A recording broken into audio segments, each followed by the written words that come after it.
Hmm, Baik, untuk preferensi interupsi dapat langsung unmute. Saya set a timer dulu.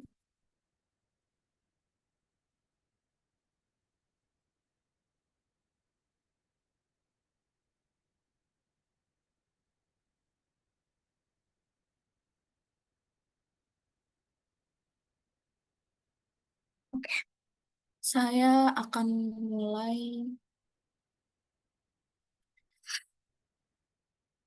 Saya akan mulai pidato pada hitungan 3, 2, 1. Oke, apa yang terjadi di status quo? Indonesia adalah eksportir terbesar untuk sumber daya alam seperti karet, biji kakao, batu bara, dan sebagainya. Dan sebenarnya ini nggak jadi masalah karena apa yang kita kejar adalah pertumbuhan ekonomi terlebih dahulu, bukan mengejar eh, perkembangan ekonomi dahulu, ketimbang fokus kepada perkembangan teknologi yang yang mengharuskan kita berkompetisi dengan negara-negara besar lainnya. Nah, hal yang perlu dibicarakan ada 4. Pertama, indikator keberhasilan negara berkembang akan menjadi bisa hilirisasi atau enggak. Contohnya Indonesia itu kan belum bisa mengolah batu bara, yang enggak jadi masalah, toh kita dapat banyak penghasilan dari sana. Terus kedua, kalaupun kita berhasil hilirisasi, return of investment-nya pun akan kecil, nggak akan sebesar seperti yang bakal diekspektasikan.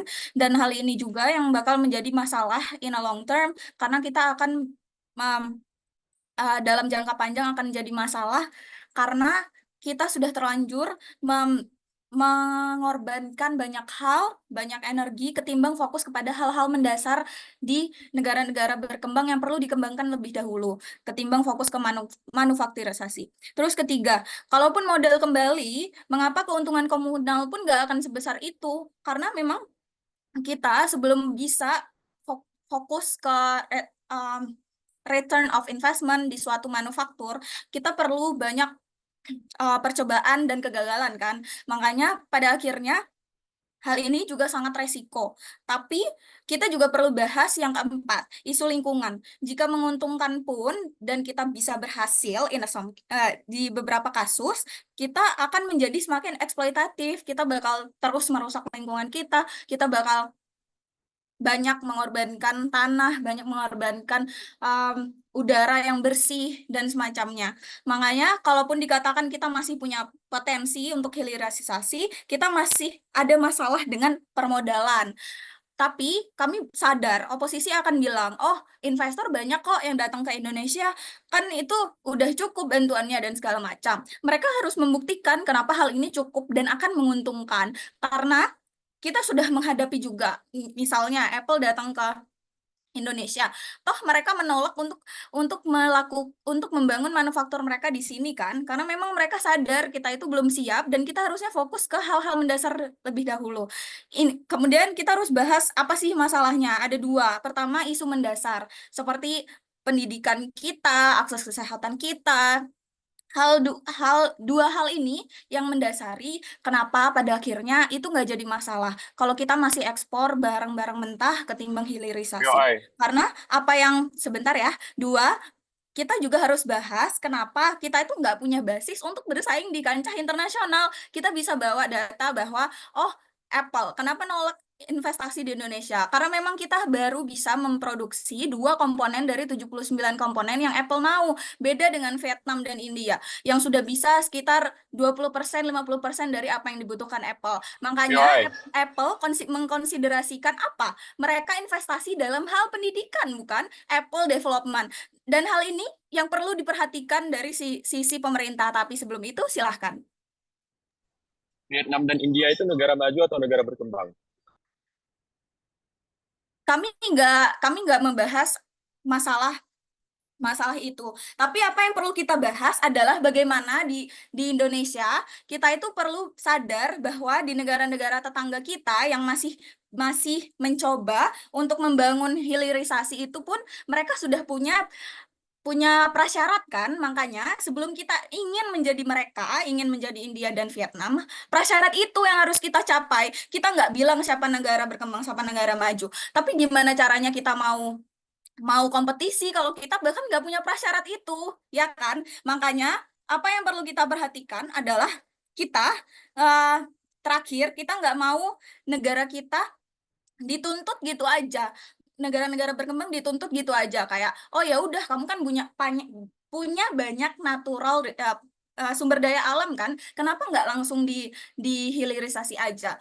It's not ini nggak semudah itu. Kenapa? Karena memang kita perlu bahas uh, hal-hal mendasar. Karakterisasi negara berkembang. Um, mereka harus fokus kepada pendidikan, kesehatan, terus masalah ekonomi, perkembangan ekonomi mereka. Apa yang kita mau adalah hal yang paling mudah dijangkau terlebih dahulu, bukan? Makanya kami bilang untuk fokus ke hilirisasi itu akan lebih banyak mudarat karena kita terus mengorbankan apa yang seharusnya kita fokuskan terlebih dahulu. Kemudian, kalau kita bahas masalah hilirisasi itu akan membuat inovasi, akan membuat perkembangan skill atau pembukaan tenaga kerja. Tapi apakah emang semudah itu? Coba lihat apa yang terjadi di negara berkembang. Apakah mereka langsung merekrut orang lokal semua? Tidak, bukan. Ini bahkan yang menjelaskan bahwa kita itu nggak siap dan kita masih perlu bantuan dari negara-negara lain yang memiliki perkembangan teknologi yang lebih baik. Makanya kita harusnya fokus kepada perkembangan itu. Bahkan bahkan Apple pun sadar akan itu. Lalu kenapa kita harus fokus ke hilirisasi kalau seperti itu? Kemudian masalah lingkungan. Kembali ke masalah lingkungan.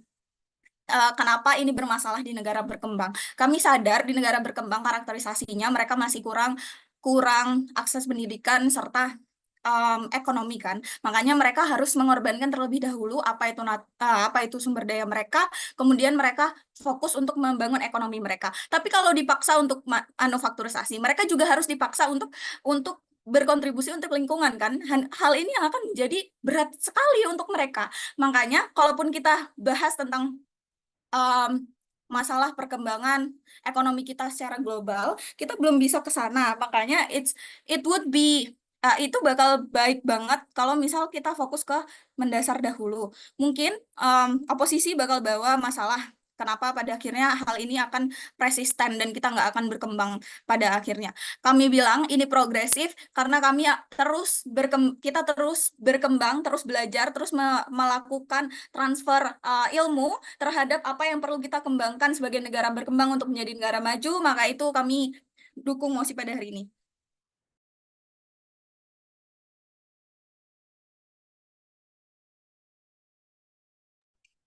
Ya, saya ucapkan terima kasih banyak kepada pembicara pertama tim OG. Selanjutnya, untuk membuka kasus di tim oposisi, saya panggil pembicara pertama dari tim OO. Silakan. Cek, cek. Apa suara saya terdengar? Terdengar. Saya atur waktu saya dulu.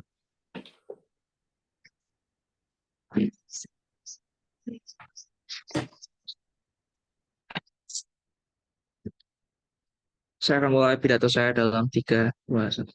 Opening government harus kalah karena dunia alternatif mereka yaitu memprioritaskan pendidikan, memprioritaskan kesehatan, tidak pernah dijelaskan mengapa tiba-tiba bisa ketika pemerintah di status quo aja nggak punya duit untuk melakukan itu. Kenapa itu yang akan menjadi sesuatu yang eksklusif untuk dilakukan, padahal pemerintah juga udah punya budgeting untuk bagian-bagian tersebut. Apakah ada trade-off yang terjadi jika kita melakukan hilirisasi sama dengan akan mengorbankan pendidikan? Tidak ada penjelasan tersebut. Saya akan memflip argumen ini dalam argumen saya nanti. Justru step awal untuk meningkatkan pendidikan, meningkatkan ekonomi, meningkatkan kesehatan adalah punya duit dulu. Dan cara untuk punya duit adalah melakukan hilirisasi. Dua framing penting dalam debat ini. Satu, ada atau tidak adanya hilirisasi, negara berkembang selalu mengekspor sumber daya alam mereka sebagai bagian dari keunggulan komparatif dan kompetitif, di mana demand sumber daya alam seperti sumber daya alam hayati, pertanian dan perikanan, atau sumber daya alam mineral seperti batu bara dan nikel adalah komoditas yang selalu dibutuhkan oleh manusia di seluruh dunia. Dan untungnya, negara-negara berkembang kayak Asia dianugerahkan oleh Tuhan, semua itu ada di bumi mereka. Hilirisasi adalah proses menambah nilai jual suatu produk mentah, di mana negara berkembang mengambil alih proses produksi barang mentah yang tadinya mentah langsung dijual ke luar negeri, diolah minimal pada setengah matang. Setengah matang itu adalah produk setengah jadi, atau bahkan mencapai produk jadi seperti produk batu baterai yang siap jual dan sebagainya. Ada dua efek utama yang paling besar yang akan kita highlight untuk melindungi negara berkembang sebagai aktor paling lemah dalam debat ini. Satu, peningkatan nilai tambah dari nikel mentah yang dijual mentah itu biasanya sangat kecil. Biasanya mungkin 10 juta per ton dan sebagainya. Saya kurang tahu, tapi kira-kira mungkin segitu. Tapi setelah nikel diubah menjadi aluminium, harganya akan naik 2 sampai 3 kali lipat. Ini akan menjadi perkembangan atau peningkatan eksponensial dari peningkatan harga yang akan saya jelaskan bagaimana proses negara menyerap ketika ada nilai tambah ini. Saya tahu materi ini karena ini adalah proposal saya di debat APBN. Tapi yang kedua, mekanisme ini juga akan mendorong perusahaan tambang untuk membangun smelter pengolahan tambang mereka di dalam negeri yang berefek pada peningkatan skala usaha, di mana peningkatan skala usaha ini akan berefek domino pada penyerapan tenaga kerja lokal atau membangun ekosistem hulu dan hilir yang menambah nilai tambah dari setiap komoditas ini yang berefek kepada peningkatan penerimaan bagi masyarakat lokal yang selama ini selalu dikorbankan. Mari kita bahas satu-satu. Mari kita lihat dulu bahwa aktor paling rentan dalam debat ini adalah negara berkembang yang mengekspor komoditi mentah. Mengapa mereka adalah aktor yang paling rentan? Satu, mereka adalah aktor yang paling sedikit mendapatkan margin keuntungan dari proses hilirisasi ini, tapi eksternalitas negatifnya banyak. Menambang nikel adalah sesuatu yang butuh modal yang besar, peralatan tambang yang sangat mahal dan infrastrukturnya yang bermacam-macam. Ada dampak eksternalitas seperti yang dikatakan opening government, seperti asap, lingkungan yang rusak, dan sebagainya. Tapi keuntungan menjual bahan mentah sangatlah sedikit. Justru proses yang paling banyak menghasilkan keuntungan adalah di bagian pengolahan itu sendiri. Negara-negara seperti Cina dan Taiwan biasanya membeli barang mentah kayak nikel dengan harga misalnya 5 juta per kilo, tapi mereka bisa menjual menjadi 50.000 setelah mereka mengolahnya menjadi nikel, menjadi aluminium dan seterusnya. Artinya mereka bisa mendapatkan margin keuntungan 100%. Sedangkan dibandingkan dengan Indonesia yang modal investasi tambangnya misalnya sampai 1 triliun, tapi mereka baru bisa balik modal setelah 10 tahun atau 20 tahun setelah alatnya rusak atau masyarakatnya sudah kena ISPA dan seterusnya. Artinya kita butuh tambahan sedikit saja sentuhan investasi untuk setidaknya bisa mempercepat return of investment atau setidaknya untuk bisa meningkatkan penghasilan dari tambang itu sendiri. Oke, kita main di skenario dunia sebenarnya. Apakah memang pertambangan ini selalu dikuasai pemerintah atau dikuasai swasta? Ya, kita tahu bahwa ada yang dikuasai swasta, ada juga yang dikuasai pemerintah. Lalu pertanyaannya, bagaimana cara pemerintah menyerap duit dari peningkatan nilai tambah ini? Ada dua cara. Pertama melalui pajak dan yang kedua melalui royalti. Aku jelaskan karena ini matter base banget, tapi secara logika kayak gini. Semakin mahal harga barang, artinya semakin banyak pajak yang bisa diserap. Lebih mahal harga tas daripada harga kulit buaya kan. Jadi ini menunjukkan bahwa ketika produk itu diolah, maka harga barangnya akan semakin mahal. Seperti 1 kilo nikel itu harganya lebih murah daripada 1 baterai Tesla.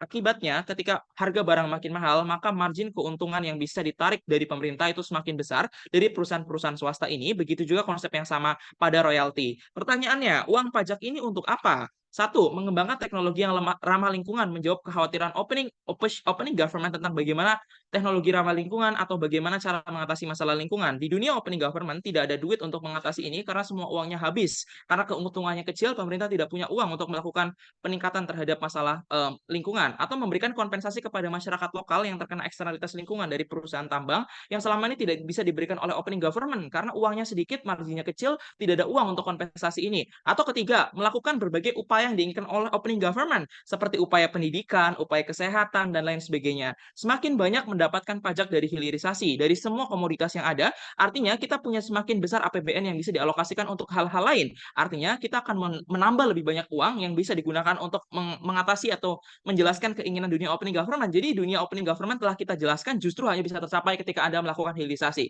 Tapi yang ketiga, kita akan bahas eksternalitas lingkungan yang akan dimaksud oleh, mungkin akan dibawa oleh closing government, di mana proliferasi ini justru lebih banyak mendapatkan keuntungan untuk lingkungan itu sendiri. Dari dulu tambang itu udah banyak banget yang rusak lingkungan, tapi nggak ada yang notice bahwa tambang itu merusak lingkungan, tapi nggak ada yang paham bahwa selama ini kita itu kecolongan banyak banget loh hutan-hutan yang ditambang sama perusahaan-perusahaannya luhut. Tapi setidaknya setelah ada isu hilirisasi, adanya hilirisasi yang diulang-ulang sama Gibran selama 5 kali debat di TV, ini memperkuat, ini memunculkan awareness beberapa contoh yang dilakukan. Satu, memperketat undang-undang perlindungan lingkungan. Atau yang kedua, media itu banyak banget nge-highlight kasus Morowali yang ada di status quo, gara-gara orang-orang notice apa sih ini masalah perlindungan lingkungan. Dan yang ketiga, karena pemerintah juga sadar bahwa kita akan melakukan eksploitasi terhadap sumber daya lingkungan yang mungkin akan lebih besar, maka yang akan menjadi konsensus yang paling besar, yang paling intuitif dipikirkan oleh pemerintah adalah masalah lingkungan. Justru ini mengatasi masalah di status quo yang selama ini tidak ada highlight, selama ini tidak ada konsensus di bagian sana. Tapi ngomongin investasi dan kemungkinan infrastruktur investasi, kok kita bisa melakukan investasi dan mekanismenya? Satu, selama ini udah ada pertambangan, mereka disuruh tinggal suruh mereka bangun satu smelter, ini nggak terlalu susah dan bisa dilakukan oleh semua negara, cuma kita nggak mau aja secara political will. Tapi yang kedua, pabrik-pabrik pengolahan itu udah banyak di status quo, tapi sayangnya pabrik pengolahan ini ngambilnya dari luar negeri. Kita jual nikel ke Taiwan, Taiwan jual aluminium ke kita. Ngapain bolak-balik? Mending kita bikin aluminium juga dan kita kasih ke pabrik-pabrik yang ada di Jawa. Ini menunjukkan bahwa investasinya udah ada. Tapi yang ketiga, justru investor tuh lebih banyak di sisi kita karena ada diversifikasi usaha. Karena tambang itu udah dikuasai sama pejabat-pejabat kita, ya udah kita bikin pabrik-pabrik lain selain tambang, sehingga ada kemungkinan investor untuk masuk di bagian-bagian lain yang tidak bisa dikuasai oleh investor asing seperti tambang dan sebagainya. Dan juga return of investment dari perusahaan-perusahaan pengolahan jauh lebih besar daripada perusahaan tambang. Dampak terakhir dari investasi ini tentunya adalah penyerapan tenaga kerja. Semakin banyak industri, semakin banyak penyerapan nilai tambah, ini akan menjadikan masyarakat-masyarakat lokal yang mungkin tidak bisa bekerja di tambang yang sifatnya harus elitis, bisa bekerja untuk jadi tukang bubut di bagian pengolahan seng dan sebagainya yang jauh lebih aksesibel kepada orang-orang di sana. Vote untuk opening opposition. Terima kasih banyak kepada pembicara pertama, tim OO. Selanjutnya saya panggil pembicara kedua, tim OG, dipersilakan.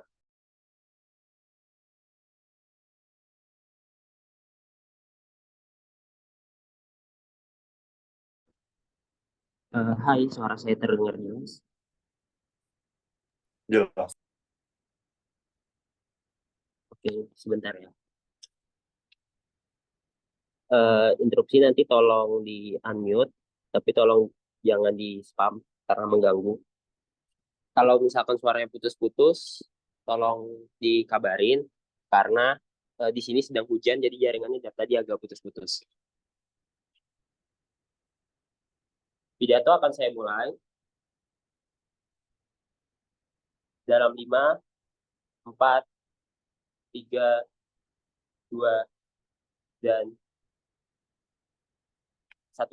Tiga matriks premis penting dalam debat. Satu adalah apakah kita akan mengolah produk itu menjadi dari barang mentah menjadi barang jadi. Kedua, apakah kita akan mengekspor barang itu. Ketiga, apakah ini akan dijadikan suatu premis preferensi tujuan akhir atau ini hanya opsional saja bagi mereka yang mampu dan mereka yang bisa bersaing di pasar internasional. Kami rasa bahwa ketiga hal ini adalah tiga hal yang harus dibebankan dan harus dijawab oleh tim oposisi. Kedua side, kenapa mereka harus mengolah walaupun mereka adalah orang-orang yang kami pikir adalah orang-orang yang unlucky di negara-negara berkembang, beberapa industri belum merata. Kedua, apakah mereka harus ekspor walaupun mereka belum memiliki mitra kerja secara kompleks. Ketiga, kenapa ini harus dijadikan preferensi tujuan akhir walaupun mereka lebih besar peluang kalah di pasar internasional dan return of investment-nya walaupun mereka hanya memoles sedikit lebih banyak potensi gagal dan gagal dalam debat.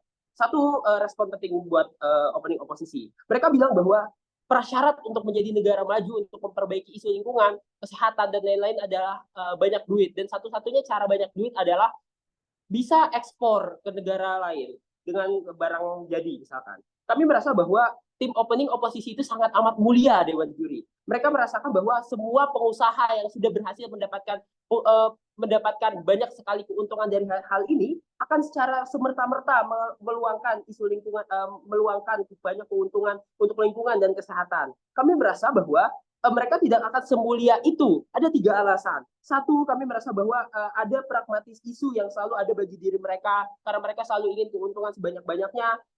Karena mereka memang basis karakteristik adalah pengusaha. 2, kalaupun ini akan dimasukkan dalam bentuk regulasi dan peningkatan awareness masyarakat secara komunal, kami merasa bahwa itu juga tidak akan tetap cukup karena negara berkembang basis keperusakannya adalah birokrasi yang korup secara menyeluruh. Sehingga Anda akan mendapati banyak sekali TJSL yang tidak dilaksanakan atau CSR yang cuma di status quo bangun-bangun gapura saja. Peningkatan awareness ini tidak akan juga terjadi karena masih banyak birokrasi yang rumit di pedalaman. Anda akan melihat banyak sekali lobbying yang membuat CSR tidak tepat sasaran. Karakteristik pendidikan ini tetap tidak akan berubah karena pada akhirnya Anda akan melihat banyak uang beredar di pengusaha atau orang-orang akan melampiaskan perusahaan hasil industrial mereka kepada pengusaha karena mereka nggak punya investor. Jadi banyak sekali asymmetrical power yang akan terjadi status quo. Ketiga, kalaupun ini akan sebagus yang diceritakan oleh opening oposisi, mereka harus melihat resiko kerusakan komunal terlebih dahulu, sehingga mereka harus melihat orang ISPA dulu, orang ISPA semakin banyak, orang asma semakin banyak, sehingga baru mereka bisa memperbaiki itu. Itu sangat immoral karena Anda akan melihat kegagalan secara menyeluruh dan perbaikan yang jauh lebih besar lagi dibutuhkan di masa mendatang.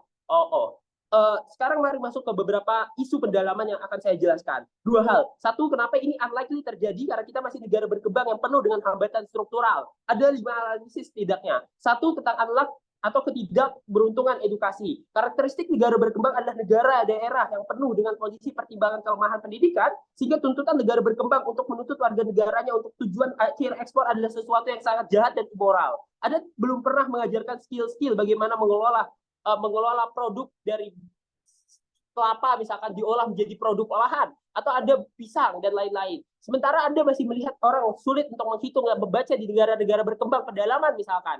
Ini hanya terjadi pada beberapa aspek negara-negara di daerah-daerah yang maju saja, seperti Indonesia hanya terjadi di Jawa, tapi di pedalaman Kalimantan dan Papua Anda harus masih bertarung. Artinya apa? Artinya ini akan sangat immoral karena tidak bisa diakses dan diadres oleh semua orang. Dua, kami merasa bahwa kalaupun itu bisa terjadi, ini akan membuat pertumbuhan ekonomi atau ekonomi yang hanya dikuasai oleh beberapa orang saja akan semakin masif. Tiga, ini akan sulit terjadi karena biasanya negara-negara berkembang barang komoditinya hanya berada di pelosok-pelosok, sehingga akan memungkinkan logistik yang sangat mahal untuk bisa diadres ke pabrik-pabrik yang ada di kota. Dua, kalaupun ini tidak bisa dibeli atau dikredit karena masih ada subjektif sifatnya, isu ekonomi berpermodalan adalah sesuatu yang sangat amat objektif, di mana Anda akan melihat bagaimana orang-orang yang sedang berusaha untuk mencari ekonomi mereka akan mendapatkan sesuatu yang sulit untuk bisa diakses karena uang belum merata di negara berkembang, sehingga mereka dengan karakteristik irasional, dengan orang-orang yang belum mapan secara pemikiran akan mudah untuk mencari permodalan dengan cara-cara yang curang seperti pinjaman, judi, atau investor-investor yang mereka mudah untuk dibohongi. Kami merasa bahwa kalau oposisi mau bilang bahwa sudah banyak bantuan investor belum dengan gampang diadres oleh masyarakat negara berkembang karena mereka tidak punya relasi yang sekuat itu. Kalaupun investor mau masuk dari negara asing atau dari perkotaan, mereka akan semakin dieksploitatif di negara-negara berkembang karena ada tuntutan-tuntutan itu. Komparasi di sisi kami adalah mereka bisa dengan mudah jual barang sebagai supplier, karena mereka pada akhirnya tetap akan mendapatkan duit yang sama dan return of investment yang juga besar. Tiga, ada perbedaan geometrikal di sisi negara-negara berkembang. Itu kenapa Vietnam dan India walaupun juga negara-negara yang belum mapan, tapi mereka bisa olah Apple. Itu kenapa di kita bisa jual batu bara, nggak kayak di Vietnam. Karena ada perbedaan geometrikal. Ini akan likely masuk kepada dunia supply chain yang penuh dengan macroeconomic, di mana Anda akan melihat seluruh tujuan pengolahan dari suatu produk atau komoditi membutuhkan banyak sekali komoditi yang lain. Perbedaan geometrikal ini akan sangat sulit karena Anda akan semakin menemukan kesulitan dan hambatan di masa mendatang ketika Anda harus mengumpulkan seluruh aspek dari komoditi tersebut.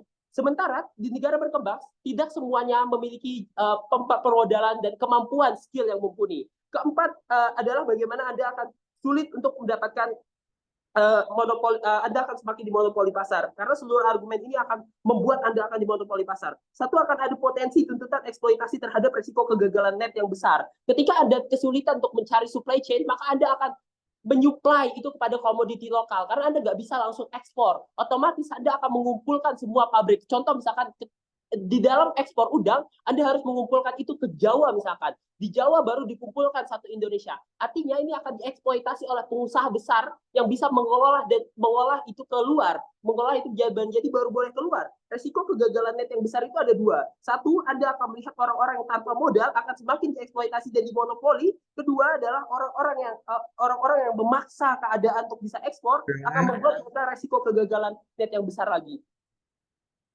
Ya, tidak, terima kasih. Kedua adalah Anda akan melihat hancuran industrialisasi karena tidak semua orang akan masuk kepada dunia ekspor secara melek teknologi dan informasi. Artinya apa? Artinya Anda akan semakin membuat orang-orang yang unlikely education akan kalah di pasar internasional. Atau pilihannya dua, mereka hanya akan dimonopoli oleh investor besar atau orang-orang memang mau untuk mengelola orang-orang yang memiliki relasi kuat di pasar internasional. mari masuk kepada return on investment dalam debat. Saya merasa bahwa trial and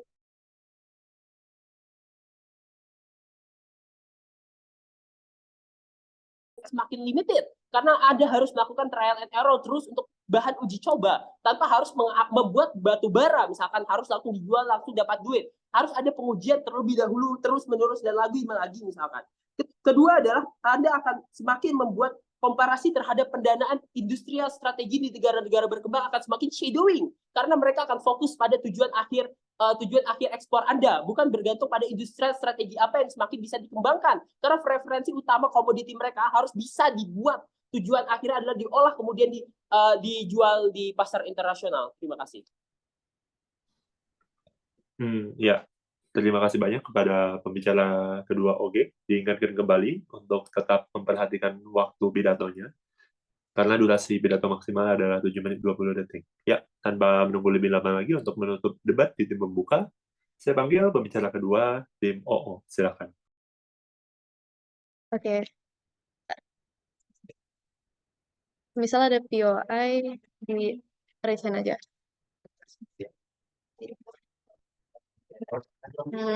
Oke. Pidato akan saya mulai dalam 3, 2, 1. 3 isu dari pemerintah pembuka. Pertama, argumen mereka itu banyak mengenai sudah banyak investment, ini bakal ngabisin banyak uang, terus kayak waktu untuk ROI-nya lama. Namun ada 2 respon. Satu, juri kami sadari kalau misalnya ini akan makan waktu yang lama. Makanya ROI-nya itu bisa lama misalnya. Dan kami memang sadar kalau misalnya ini nggak akan otomatis. Tetapi sehingga kenapa dalam proses ingin fokus ke dalam hilirisasi itu sudah baik dan patut dirayakan anyway. Karena kan 2 hal. Satu, karena ada penyerapan tenaga kerja yang pasti akan terjadi ketika adanya hilirisasi. Dan ini pun akan masif serta dari semua bidang. Inilah maksud dari transfer of knowledge dari yang telah diceritakan oleh OG bukan? Di mana mereka ketika mereka bilang kalau misalnya, oh tapi orang-orang lokal itu nggak bisa baca, nggak bisa punya skill lain misalnya. Namun juri ketika hilirisasi inilah baru pemerintah punya insentif untuk melatih skill-skill lokal ini. Oleh karena itu, ini sudah merupakan proses yang baik dan patut untuk dilaksanakan maupun mau kayak hasil dari hilirisasinya itu kayak gimana. Sehingga petani research and development quality control atau marketing ini sudah bagus untuk kayak membuat sistem yang lebih baik bagi negara berkembang ini. Namun yang kedua, pemerintah itu ada insentif untuk mendorong teknologi dan inovasi seperti teknologi. Masalahnya, karena sekarang itu generasi muda ada, tapi wadah untuk berinovasinya kecil. Sekarang itu masih sebatas kompetisi-kompetisi LIDM aja misalnya.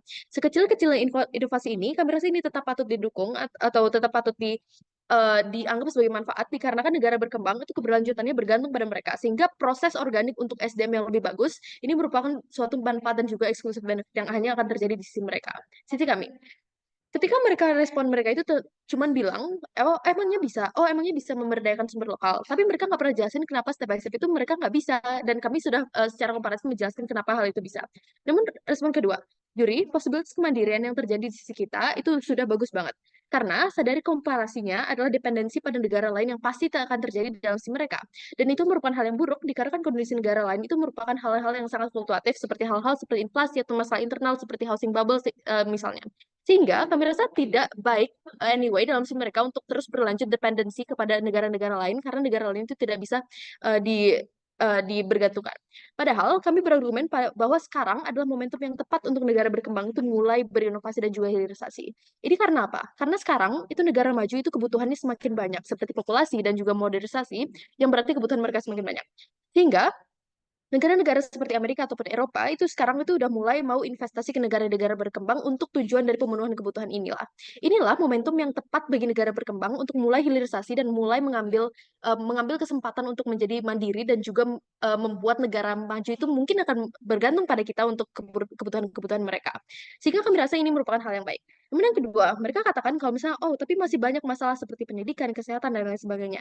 2 respon. 1, juri kami rasa ini debat tentang mana yang harus menjadi tujuan utama ekspor sumber daya alam, apakah kita hilirisasi aja, dan juga mandiri, atau biarin dimanufaktur sama negara-negara lain. Karena kami sudah katakan, kalau misalnya duit hilirisasi itu kebanyakan dari investor. Walaupun nggak dari investor, itu sudah ada bidang-bidangnya sendiri, dan nggak mungkin akan 100% uang-uang dari pendidikan ataupun kesehatan akan langsung disuruh untuk hilirisasi ini. Karena investor itu juga misalnya disuruh buat smelter, misalnya untuk manufaktur dan lain sebagainya. Karena pemerintah itu mau sejelek apapun itu nggak akan alokasiin APBN misalnya untuk semuanya itu ke ekspor aja karena mereka tuh ada interest politik lain. Misalnya hal-hal seperti mereka itu ingin dipilih lagi saat pemilu misalnya. Sehingga mereka harus dengerin suara-suara masyarakat entah itu gaji atau pendidikan dan lain sebagainya. Intinya adalah kita nggak akan trade off apa-apa dan harm utama mereka yaitu masih banyak masalah internal itu tidak akan ter-trade off dalam sisi kami. Namun apa yang kedua, komparasinya adalah dalam sisi mereka itu nggak pernah jelasin kenapa tiba-tiba pendidikan itu bisa bagus dalam sisi mereka, padahal ini merupakan BOP terbesar mereka, dikarenakan ini adalah harm terbesar yang diargumenkan kepada sisi kami. Sehingga padahal pemerintah dalam sisi mereka juga merupakan pemerintah yang sama, bukan? Iya. Di status quo pun ISPA itu udah ada, tapi sehingga hilirisasi ini adalah cara kita untuk menambahkan uang kita, menambahkan modal kita untuk bisa mengcover masalah-masalah ini. Yang tidak akan terjadi dalam sisi mereka karena sisi mereka bakal dependen sama negara-negara lain doang. Terakhir, mengenai tapi kita tidak bisa bersaing dengan negara-negara global seperti Vietnam dan lain sebagainya. Juri, kami rasa ini bukan tujuan utama dari ekspor anyway untuk harus bisa bersaing 100% di global. Namun walaupun iya, kami rasa negara berkembang itu sebenarnya bisa loh untuk menang di global. Karena kan apa? Misalnya, Vietnam itu manufaktur teknologi itu bagus banget. Oke, kita nggak bisa menang. Tapi emangnya Vietnam itu dapat dari mana seng-sengnya dan juga alat-alat dan juga sumber daya alamnya itu? Ya dari negara berkembang dong. Sehingga hilirisasi itu merupakan suatu batu loncatan untuk kita bisa bersaing di global. Dan komparasinya adalah di sisi mereka itu ya udah mereka nggak akan bisa bersaing anyway, dikarenakan dalam sisi mereka itu nggak akan ada posibilitas bisa menjadi negara maju dengan tidak adanya hilirisasi ini. Sehingga kami rasa kami menang di sana. Namun yang terakhir ketika mereka bilang kalau misalnya tapi akan ada masalah-masalah baru seperti trial dan error itu merupakan investment yang sangat banyak. Namun juri, kami rasa kami nggak pernah berargumen kalau misalnya langsung bagus ROI 100% misalnya. Namun juri, kami juga berargumen bahwa trial dan error itu juga bakal nggak ada di dalam proses hilirisasi dikarenakan ini bukan teknologi baru, teknologi ramah lingkungan yang baru yang kita baru bikin dari nol misalnya dan perlu adanya research dan juga development 100%. Dikarenakan untuk mengubah aluminium jadi seng itu udah ada dari berpuluh-puluh tahun lalu, kita tinggal mengcopy apa yang negara lain sudah lakukan dan kami rasa itu tidak memerlukan ROI ataupun tidak memerlukan trial dan error yang sebanyak yang mereka argumenkan. Masuk dalam argumen mengenai kesejahteraan masyarakat. Jadi kami rasa unsur intrinsik dari hilirisasi adalah memberdayakan masyarakat lokal dan ini juga clash dengan argumen mereka mengenai tidak akan memberdayakan masyarakat lokal. Karena apa? Satu, mereka yang paling tahu info tentang cara merawat karena ini biasanya info yang turun-menurun dari daerah mereka misalnya. Kemudian yang kedua, secara lokasi mereka itu udah ada di dekat penambangan misalnya, sehingga tidak perlu menerbangkan atau menyediakan rumah atau komoditas lagi bagi perusahaan-perusahaan yang ingin nambang di sana misalnya. Sehingga mereka satu-satunya cara untuk bisa bisa menggunakan modal yang sedikit adalah dengan memberdayakan masyarakat lokal ini. Sehingga yang terjadi dalam sisi kita adalah pemerintah itu mau nggak mau harus menaruh fokus lebih tentang prosesnya, karena selama ini tanpa hilirisasi insentifnya itu nggak ada, karena nambang atau kirim ke luar negeri, karena dalam sisi mereka itu tinggal nambang, kirim ke luar negeri untuk dimanufaktur, terus sudah beli yang jadi aja. Namun apa artinya dari menaruh fokus dalam sisi kami ini? Artinya, akan ada insentif-insentif untuk pemerintah lebih mendengarkan masyarakat seperti mendengarkan buruh misalnya. Karena mereka merupakan trigger utama dari sumber ekspor utama ini, mereka yang bergerak. Sehingga hal-hal seperti jaminan atau gaji itu lebih likely untuk terdengar dalam sisi kami. Ngapain eksploitasi masyarakat, ngapain pemerintah itu akan mengeksploitasi ketika, seperti kata OG, ketika itu merupakan disinsentif untuk produktivitas dari buruh ini. Kami tidak mengerti bangga menjadi pro.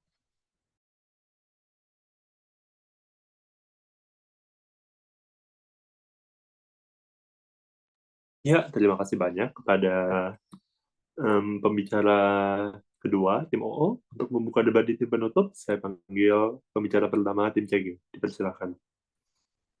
Apa suara saya jelas? Jelas. POI lewat kolom chat, mohon untuk nggak spam ya, mohon untuk nggak unmute. Jangan unmute. Oke, pidato saya mulai dalam 3, 2, 1. Kenapa pada akhirnya si COO nggak bisa menang? Si COO, benefit-benefitnya itu tergantung sama pada akhirnya apakah produk jadi yang berhasil kita lakukan lewat hilirisasi ini pada akhirnya mau dibeli. Ini akan dijelaskan di argumentasi saya kenapa pada akhirnya likelihood untuk ini bisa bersaing di pasar internasional emang sesulit itu pun kalau misalnya produk kita memang bagus. Tapi yang kedua, ketika mereka bilang soal pada akhirnya kita akan mendependen sama negara maju yang udah bisa ngeolah bahan mentah kita jadi bahan jadi. Kenapa pada akhirnya ini nggak apa-apa? Dewan, komparasikan kondisi ekonomi yang ada di luar negeri dan negara di mana negara maju itu lebih stabil, bukan ekonominya dari negara berkembang. Ketika mereka sebutkan kalau misalnya akan ada kejadian-kejadian kayak housing bubble atau segala macam, komparasikan dulu dengan dalam negeri negara berkembang. Kejadian ekstrim dalam ekonomi itu lebih mungkin terjadi bukan di negara berkembang. Alasannya karena ekonomi kita pada akhirnya lebih rentan karena kita belum pernah menghadapi hambatan ekonomi kayak yang mereka, contohnya karena mereka lebih berpengalaman. Tapi pun negara maju itu udah punya banyak sektor yang menunjang ekonomi mereka, nggak cuma kayak kita, negara berkembang yang tergantung sama sumber daya alam kita. Apalagi kalau kita pada akhirnya mau memfokuskan ekspor ke dalam hilirisasi ini, pada akhirnya kita cuma sangat tergantung ekonomi kita sama apakah hilirisasi ini berhasil, apakah sumber daya kita dibeli, pada akhirnya kita nggak punya sumber ekonomi lain pada akhirnya sehingga ekonomi kita lebih rentan untuk nggak stabil pada akhirnya dan juga ini buruk sehingga dependensi sama negara maju yang lebih stabil pada akhirnya lebih baik. Tapi lanjut ke argumentasi saya. Dua hal yang akan inti dari penjelasan kami adalah kenapa pada akhirnya hilirisasi komoditas ini nggak seharusnya dilakukan sama negara berkembang, tapi pun kalau pada akhirnya kita menghasilkan komoditas yang baik, komoditas yang mampu bersaing, kenapa ini juga masih tetap buruk?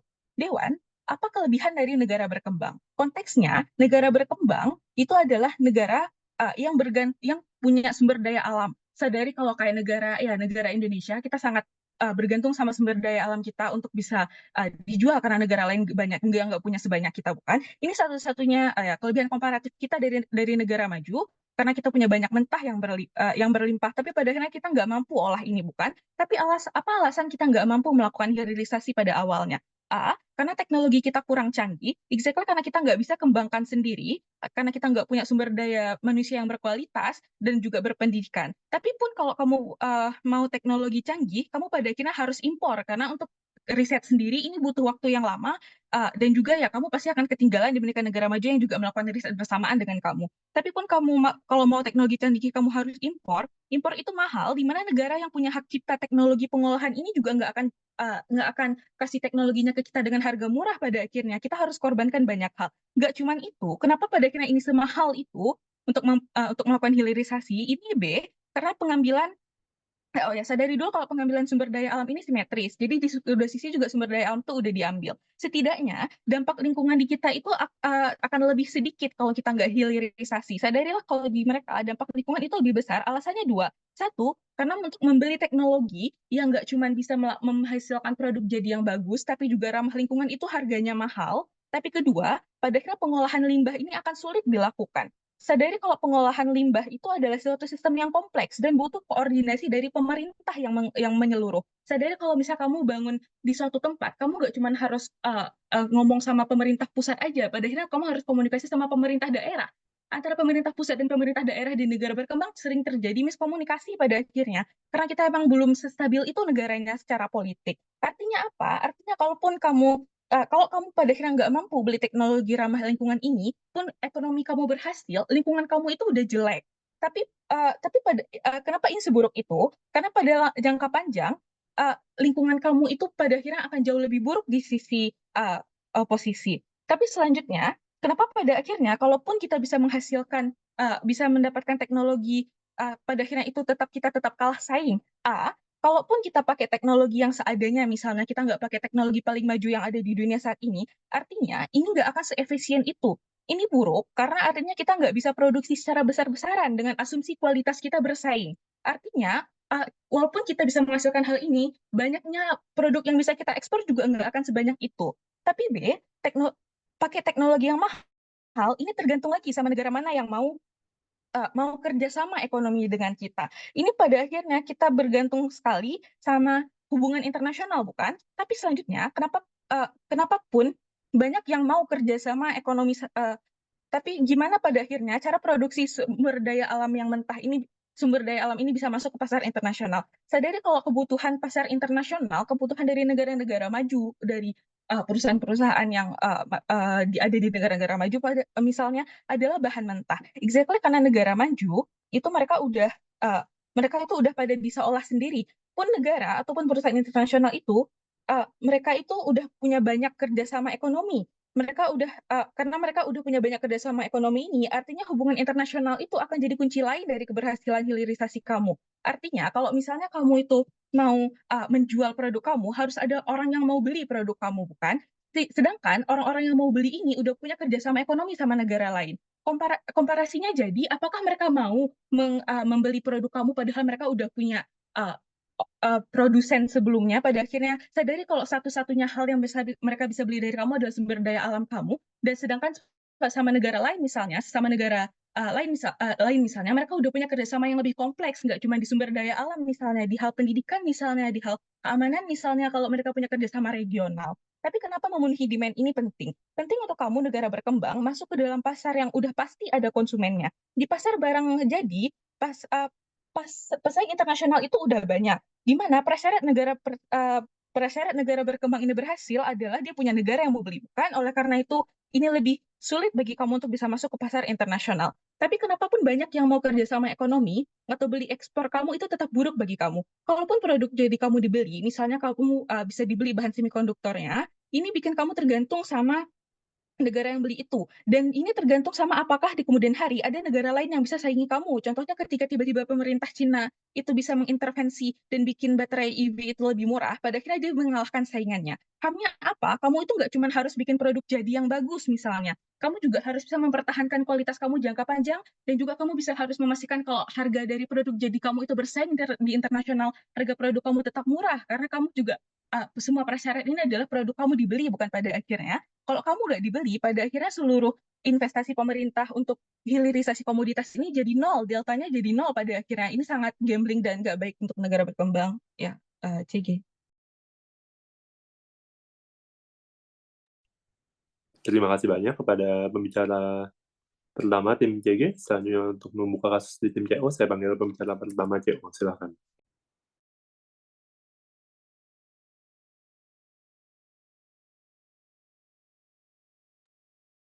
Cek kedengaran nggak, Kak? Dengar.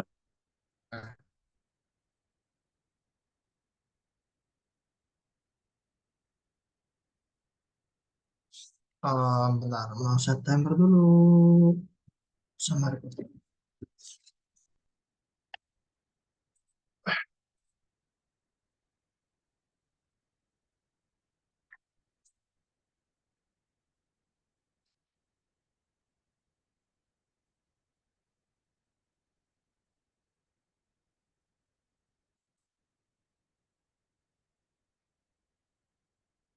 POI nanti unmute aja, bakal prioritasin opening. Mungkin ntar bakal ada contoh-contoh yang agak gimana-gimana gitu. Jadi nggak ada maksud buat ofensif atau gimana. Bentar, mau nyalain timer.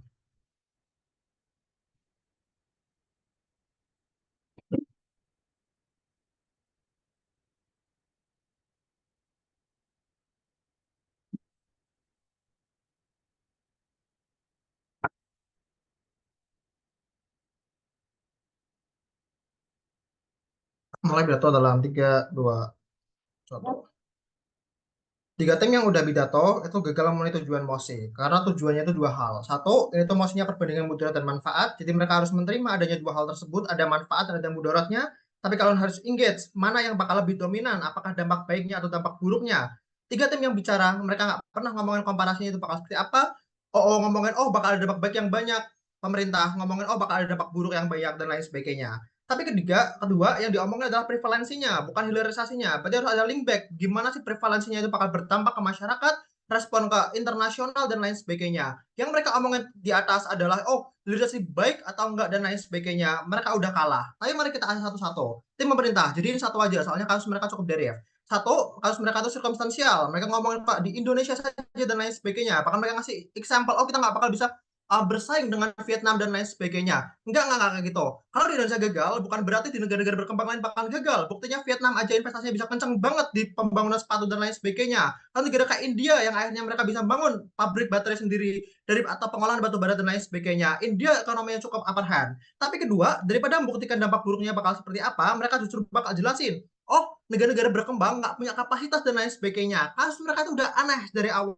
Manifestasi dampak buruknya nggak jelas, analisis signifikansinya hilang dan lain sebagainya. Tapi kalau emang bakal ngomongin soal kapasitas, aku bakal buktiin bahwa penanaman modal itu tuh muncul, selalu muncul. Kamu kalau buka data BPS, buka data BI, buka data BPK, OJK, dan lain sebagainya, PMA dan PMDN Indonesia terus naik, dan naiknya tuh nggak tanggung-tanggung sampai 60%, 70% tiap tahunnya. Artinya apa? Penanaman modal asing, penanaman modal dalam negeri itu banyak, entah itu dari obligasi dan lain sebagainya. Kapasitas itu udah bukan isu. Tapi kedua, ketika mereka ngomongin, oh apakah produknya yang dijual itu bakal dibeli dan lain sebagainya, karena kamu nggak punya daya saing. Satu, ya dibelilah, kan yang bisa produksi dia dikit. Kayak udah negara perkembangannya bisa produksi semua, negara-negara maju kan mereka nggak punya bahannya, mereka gimana mau produksinya. Bahkan kalau negara maju punya, kapasitas produksi mereka nggak bakal besar, soalnya produksi bahan bakunya jadi dikit dan lain sebagainya. Artinya, orang yang ngejual di pasar itu nggak terlalu banyak, jadi barang-barang mesti bakal kebeli anyway. Nggak pernah ada penjelasan, buang aja 2 tim pemerintah. Tapi kami sedikit apresiasi dengan bagaimana mereka ngasih ini dampak ke masyarakat, alokasi pendapatan dan lain sebagainya. Tapi 2 hal kenapa mereka juga gagal. Satu, ketika mereka ngomongin bakal dipakai buat reparasi, alokasi pendapatan dan lain sebagainya, nggak pernah jelasin kenapa itu bakal langsung dampaknya ke reparasi alam atau alokasi pendapatan ke masyarakat. Karena kami rasa ketika pajaknya masuk ke pemerintah, pengolahan itu langsung dari pusat. Pemerintah bakal punya intensi-intensi lain yang lebih populis. Nggak pernah ada penjelasan kenapa intensi pemerintah itu bakal ke arah perbaikan alam dan lain sebagainya. Karena di Tembalang, tambang pasirnya itu sampai sekarang lubang-lubang itu masih ada, dan kalau banjir itu tuh ya tenggelam jadi kolam-kolam dan lain sebagainya. Pemerintah Kota Semarang nggak pernah benerin hal tersebut. Isunya tetap masih ada. Itulah kenapa mereka nggak bakal berhasil. Inilah bagaimana CO bakal masuk ke dalam perdebatan. Aku bakal jelasin ke dampak yang lebih pasti, terlepas bakal ada return on investment atau enggak, ini tetap bakal menguntungkan. Tapi kedua, aku bakal berusaha engage di skenario mereka, di skenario pemerintah. Bahkan ketika ada mudorotnya dari pengeluaran uang yang banyak, itu bukan menjadi sesuatu yang berbahaya, itu nggak apa-apa. Ya, respon-respon yang lain bakal terintegrasi dalam pidato saya. Oke. Pertama, bagaimana ini bakal bisa menjadi alat diplomasi internasional bagi negara berkembang dan kenapa ini penting? Konteks dulu, gimana visualisasi dari prevalensi dari hilirisasi ini? Artinya adalah kamu bakal ngubah mindset dari orang-orang yang ada, industri-industri yang ada, misalnya Sugijo Pranoto, itu bakal berubah mindsetnya daripada aku buang barang-barang mentah dari batu bara yang aku punya di Aman Mineral, aku bakal olah terlebih dahulu. Atau bagaimana industri-industri seperti PTBA misalnya, bakal stop buat ngekspor gas mentah, tapi mereka bakal jadiin tabung-tabung dulu, baru mereka jual dan lain sebagainya. Artinya apa? Permintaannya dalam bentuk jadi yang lebih menguntungkan. Tapi kenapa ini tuh bagus buat menjadi alat diplomasi buat negara-negara berkembang? 2 hal. Satu, ini menjadi alat diplomasi untuk menjaga kepentingan nasional terhadap negara-negara besar. Itu mungkin karena 2 hal. Satu, negara besar kebutuhan mereka terhadap barang-barang tersebut tentu sangat gede, tapi mereka nggak punya opsi yang banyak karena kemungkinan negara-negara misalkan negara barat Eropa sumber daya alam mereka itu dikit, atau misal di Amerika sumber daya alam mereka itu cuma terbatas pada segmen-segmen tertentu pada akhirnya. Artinya mereka harus punya satu-satunya opsi buat ngelakuin, udah mereka impor dari negara-negara berkembang pada akhirnya. Mereka nggak punya kapasitas buat menolak hal tersebut. Tapi kedua, ini memungkinkan adanya pertukaran kepentingan. Ketika kamu punya nilai tawar yang kuat karena kamu bisa mengkontrol barang-barang yang kamu punya sebelumnya, yang sebelumnya kamu nggak punya kontrol terhadap hal tersebut. Contohnya ketika kasus minyak sawit di Indonesia diblokade sama EU karena itu tuh nggak ramah lingkungan, Indonesia bisa langsung merespon dengan, oh kalau kamu nggak mau buka blokadenya, aku bakal stop ekspor nikel ke kamu pada akhirnya. Respon EU, ya udah kita damai aja, kita saling ekspor impor, kasusnya selesai. Ini menguntungkan buat kepentingan nasional kamu. Tapi kedua, ini bakal ngasih kekuatan dan stabilitas terhadap devisa yang kamu punya. Nilai ekspor kamu bakal menjadi semakin besar karena kamu ngejual barang-barang yang lebih mahal dan barang-barang yang udah jadi dengan demand yang cukup besar pula pada akhirnya. Artinya apa? Neraca perdaganganmu itu bakal lebih stabil antara ekspor dan impor yang kamu punya. Kamu harus tahu kalau negara-negara berkembang itu kayak impor jasa mereka tuh terlalu besar pada akhirnya karena kamu emang nggak punya teknologi dan lain sebagainya, atau orang-orang pintar dan lain sebagainya. Jadi impor jasamu tuh gede. Kamu harus ngimbanginya dengan ekspor barang-barang alam dan lain sebagainya. Ketika nilai ekspornya bakal lebih besar, kamu bakal bisa ngimbangin itu, neraca perdagangan lebih stabil atau mungkin even surplus pada akhirnya. Implikasinya adalah kestabilan ekonomi. Ya udah, kalau baca-baca jurnal Scopus aja gimana kestabilan ekonomi itu bakal termanifestasi. Contohnya dalam tingkat inflasi yang terjaga, kurs mata uang yang terjaga dan lain sebagainya, harkat dan martabat negara sebagai alat diplomasi itu menjadi sangat penting. Kamu question likelihood-nya itu nggak make sense. Tapi apa manifestasinya? Kenapa ini tuh penting? 2 hal. Satu, negara berkembang itu terkena dampak dari intervensi negara-negara maju seperti embargo dan lain sebagainya. Ini tuh buruk, tapi di kita kau bakal punya kemampuan untuk bergain atau menawar hal tersebut. Tapi kedua, karena kita akan pergi lebih jauh, misalnya kita kasih daya tawar yang lebih kuat dari sebelumnya. Ini sesuatu yang sangat penting. Tapi apa penimbangannya? Ini lebih penting dari kasusnya OO karena terlepas dari ROE-nya kamu dapat atau enggak, pada akhirnya kamu dapat manfaatnya dari kemampuan kamu buat menawar atau diplomasi terhadap negara maju. Dampak kami lebih a priori. Tapi apa komparasinya? Kamu bakal main di skenario terburuk tim pemerintah. Even if ini ngeluarin duit yang banyak itu nggak masalah karena 4 hal. Satu, pengeluaran banyak untuk pendapatan atau peningkatan kemampuan itu suatu yang wajar, kayak investasi dan lain sebagainya itu umum. Tapi 2, itu nggak semuanya itu BUMN. Ada aktor-aktor swasta seperti Aman Mineral, Adaro Energi dan lain sebagainya. Kemampuan mereka terhadap kapasitas finansial itu ada. Tapi 3, dalam proses investasinya bakal ada perputaran uang yang besar, misalnya ketika konstruksi, beli semen dan lain sebagainya. Peningkatan konsumsi korporasi ini bakal mendorong output nasional. 2 hal. Satu, ini tuh rumusnya emang CIG. Tapi kedua, ini bakal ngasih daya beli masyarakat yang lebih tinggi. Tapi 4, ini bakal ngasih pembangunan yang tidak langsung sebagai jalan yang bakal dipakai oleh masyarakat dan lain sebagainya. Penimbangannya adalah, bahkan di sisi terburuknya lawan, itu bakal menguntungkan. Sangat bangga sebagai CO. Terima kasih banyak kepada pembicara pertama CO. Selanjutnya saya panggil pembicara kedua CG untuk menutup kasus tim pemerintah, dipersilakan.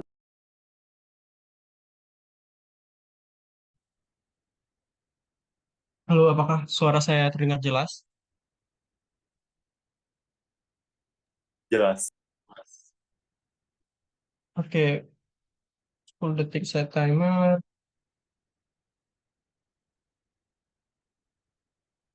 Preferensi POI dari kolom chat aja.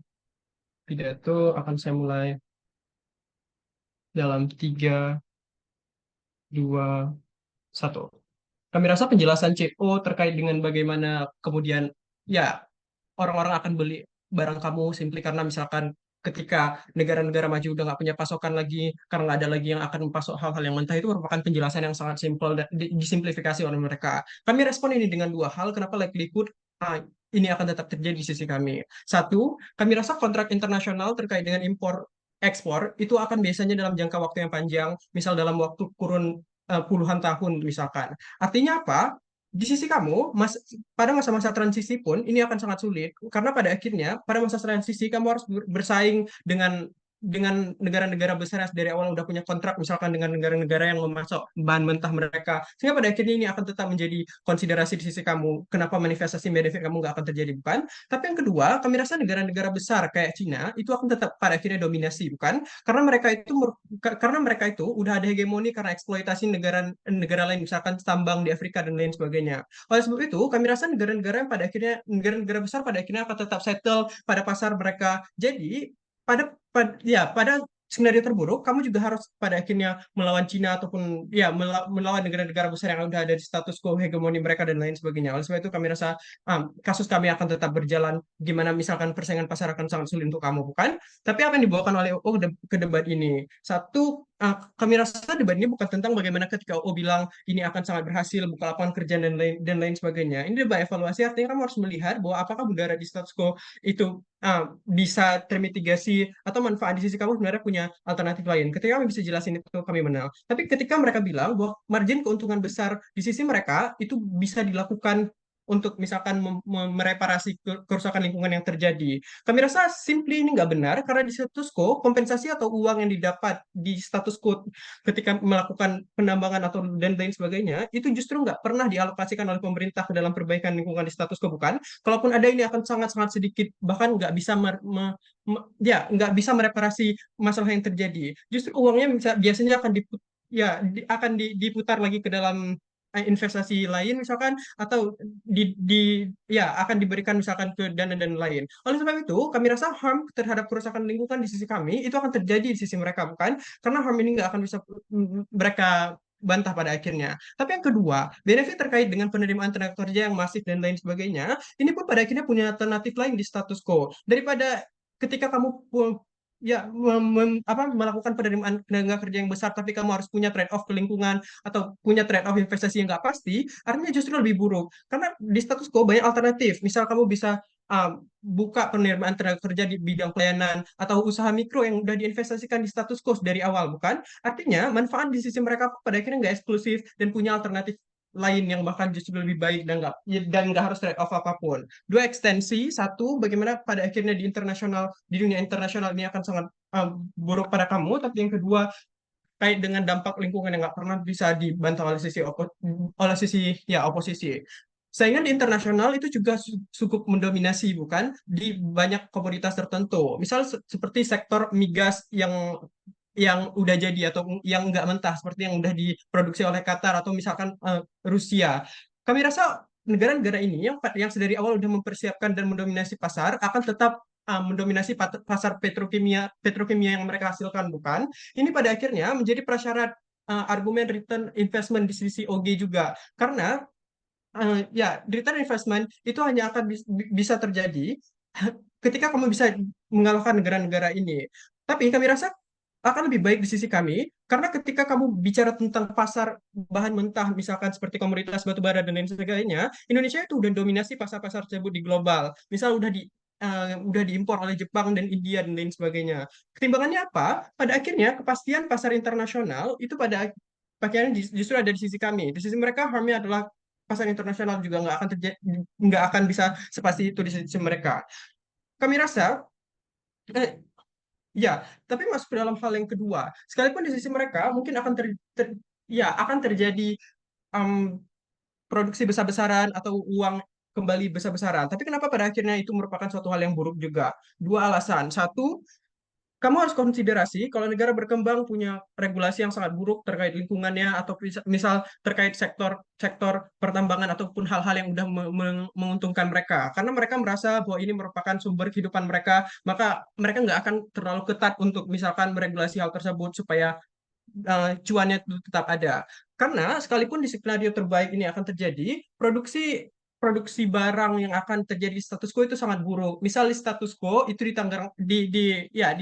di Tangsel ada misalkan kayak gudang batu bara yang dilokasikan dekat perumahan rakyat dan lain sebagainya, sehingga debu batu baranya itu sangat merugikan rakyat pada akhirnya. Ini likely terjadi di sisi mereka karena ketika kamu menjadikan komoditas utama itu merupakan hasil ekspor dan ketergantungan negara terhadap hasil tersebut, ini akan menggenjot usaha misalkan memproduksi lebih banyak dan lain sebagainya. Tapi di sisi lain, di sisi kamu, regulasi terkait produksi dan birokrasi dengan ini itu tidak pernah diberikan kompensasi oleh masyarakat kepada rakyat yang pada akhirnya udah terdampak hal tersebut, bukan? Sehingga kami rasa harm tersebut akan ada di sisi kamu. Tapi yang kedua, yang paling penting, yang juga penting di status quo adalah bagaimana limbah nikel yang sangat mencemari misalkan air tanah yang udah sangat irreversible dan merugikan. Misal contoh di Pulau Halmahera dan lain sebagainya. Ini artinya apa? Ini artinya ketika tujuan ekspor itu akan jadi utama, satu akan ada ekspansi wilayah. Seperti misal di status quo, udah ada ekspansi di wilayah Sulawesi dan lain sebagainya. Artinya juga pada akhirnya di sana akan ada limbah-limbah yang akan nggak mungkin direparasi. Tapi yang kedua, akan ada produksi besar-besaran yang akan otomatis untuk memenuhi demand. Ini akan membuktikan bahwa pada akhirnya satu, regulasi negara berkembang itu sangat tidak ketat tentang pengolahan limbah ini. Tapi yang kedua, juga pada akhirnya biaya pengolahan limbah itu sangat mahal dan ruwet, sehingga pada akhirnya ini menjadi harm yang pasti di sisi mereka, bukan? Artinya apa? Segala bentuk harm di sisi mereka itu tidak akan pernah terjadi rehabilitasi, dan mudarat yang ada di status quo itu tidak pernah terjadi rehabilitasi di status quo. Oleh sebab itu kami rasa timbangannya adalah satu, alternatif terkait dengan perkembangan ekonomi di sisi mereka itu banyak alternatif lain, tapi harm ataupun mudarat yang terjadi di dunia mereka justru itu tidak memiliki rehabilitasi yang ketat. Jika misalkan oposisi tidak bisa menjelaskan hal tersebut, kami rasa harm kami tetap menang. Oleh sebab itu bangga menjadi vote CG. Terima kasih.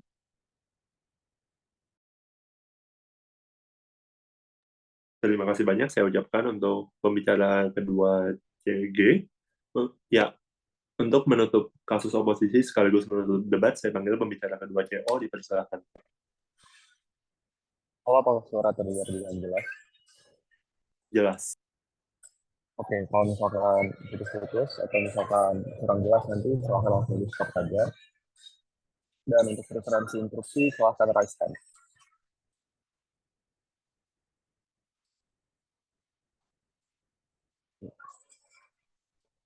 Ini debat perbandingan. Pada manual buku UBC, dalam debat ini harus membawa dua matriks yang dibandingkan, manfaat dan mudarat. Beban pembuktian terbesar dalam debat ini artinya adalah tentang penimbangan, dampak mana yang jauh lebih besar pada akhirnya. CEO ambil kasus paling netral dalam debat ini. Mungkin ada dampak buruk, tapi kami jelaskan kenapa dampak baik yang dihasilkan akan melebihi mudarat yang ada. Tapi kedua, kami rasa debat ini juga bukan soal hilirisasi, itu bagus atau jelek.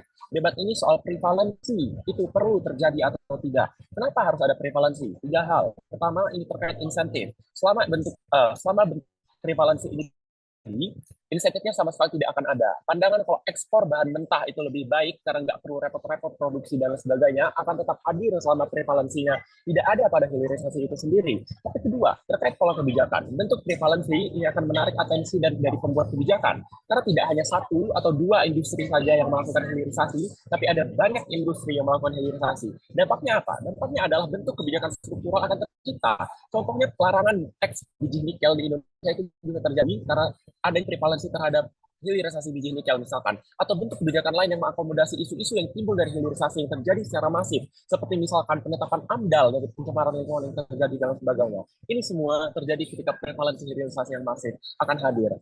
Sehingga pada akhirnya bentuk pengolahan komoditas pada industri tertentu bisa jadi jauh lebih terfokus dan masif pada sisi CO. Tapi yang terakhir, terkait pandangan internasional yang masif sebagai identitas negara kami, bentuk penarikan investasi dan kerjasama seperti perjanjian bilateral dalam konteks ekonomi dan ekspor-impor itu memerlukan kepercayaan dan pandangan kalau negara ini adalah negara yang capable dan memiliki kemampuan untuk melakukan tindakan ekspor produk melalui hilirisasi. Pandangan masif ini hanya eksklusif tercipta melalui prevalensi yang terjadi, karena semua pelaku ekonomi dalam industri akan melakukan hal yang sama, akan melakukan hilirisasi yang sama secara kolektif. Ini yang jadi pemantik bentuk kerjasama internasional atau bentuk perjanjian ekspor-impor akan terjadi.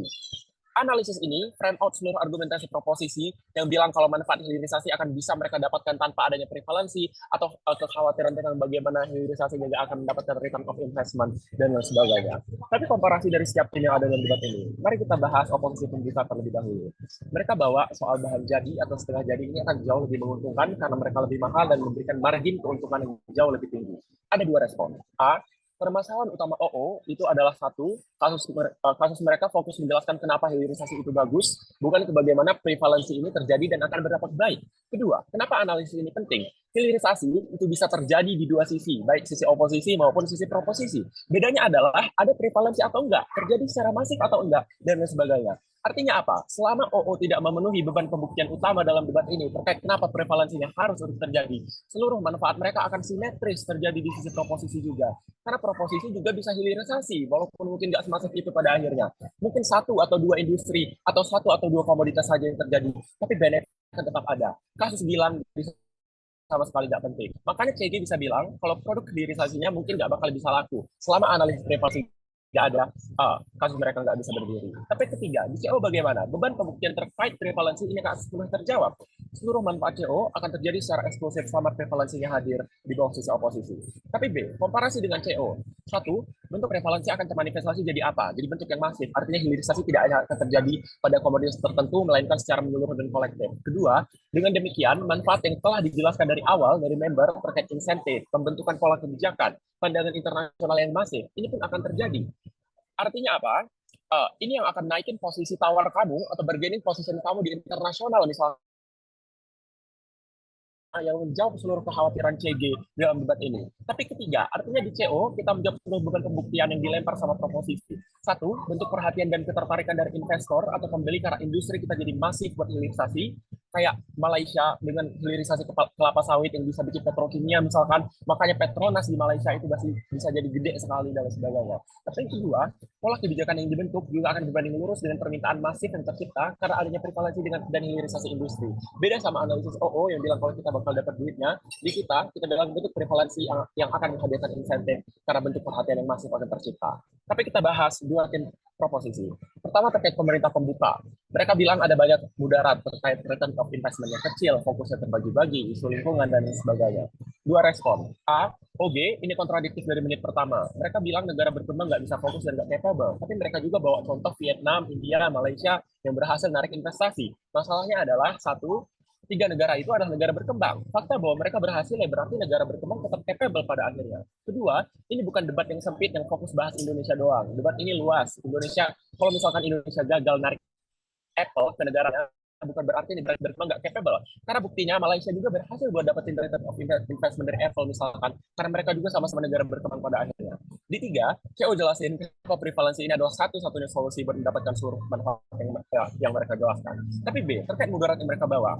1, terkait fokus terbagi, ini invalid dari awal karena udah ada anggaran masing-masing, udah ada kementerian masing-masing, dan sebagainya, jadi tetap fokus. Kedua, terkait isu lingkungan, kami rasa secara inherent, nambang, bikin kebun kelapa sawit, dan sebagainya, itu emang udah merusak lingkungan. Jadi terlepas dari kamu melakukan hilirisasi atau tidak, isu lingkungannya akan tetap ada. Bedanya adalah di kami ketika hilirisasinya masif karena adanya prevalensi, insentif untuk cater isu lingkungan ini akan muncul pada akhirnya. Beda sama analisis OO, soal masalah lingkungan bisa clear kalau kita dapat uang, karena itu bisa juga sebenarnya terjadi di sisi proposisi, karena hilirisasi juga bisa terjadi di sisi mereka meskipun cuma 1 atau 2 industri. Di kita, masalah ini selesai karena kita akhirnya punya kapital politik untuk bikin kebijakan tersebut, karena adanya prevalensi. Tapi ketiga, terkait eksploitasi masyarakat kecil yang nggak bisa ngolah.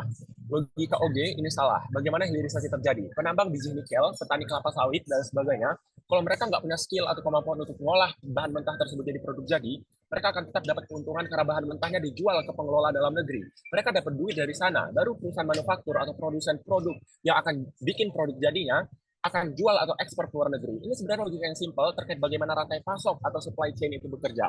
Kenapa bisa terjadi? Simple, ini karena ada juga teori supply and demand. Karena biji nikel dilarang untuk diekspor secara mentah, maka akan muncul substitusi dari dalam negeri, yaitu produsen aluminium atau produsen baterai dari dalam negeri dan sebagainya. Atau ada skema lain di mana pemerintah yang akan akuisisi jenis komoditas tertentu yang dihasilkan oleh masyarakat kecil di negara kamu.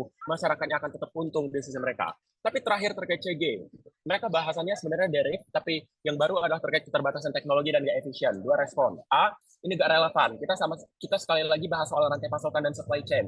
Eksportir nikel terbesar di dunia itu salah satunya Indonesia. Negara di seluruh dunia itu perlu nikel dan agar bisa produksi produk yang mereka mau. Ketika Indonesia ekspor nikel mentah, artinya negara luar nggak bisa dapat pasokan yang mereka mau. Artinya, mau nggak mau, mereka akan beli produk yang diproduksi sama perusahaan Indonesia misalkan. Ini menjawab beban CG. Gimana ceritanya Indonesia akan melawan Cina kalau pasokan utama nikelnya dari Indonesia, dan Cina juga impor nikel dari Indo. Kalau mereka nggak bisa produksi, ya mereka nggak bakal jadi saingan kita pada akhirnya. Seluruh kasus CG nggak penting, dengan bangga menolak mosi.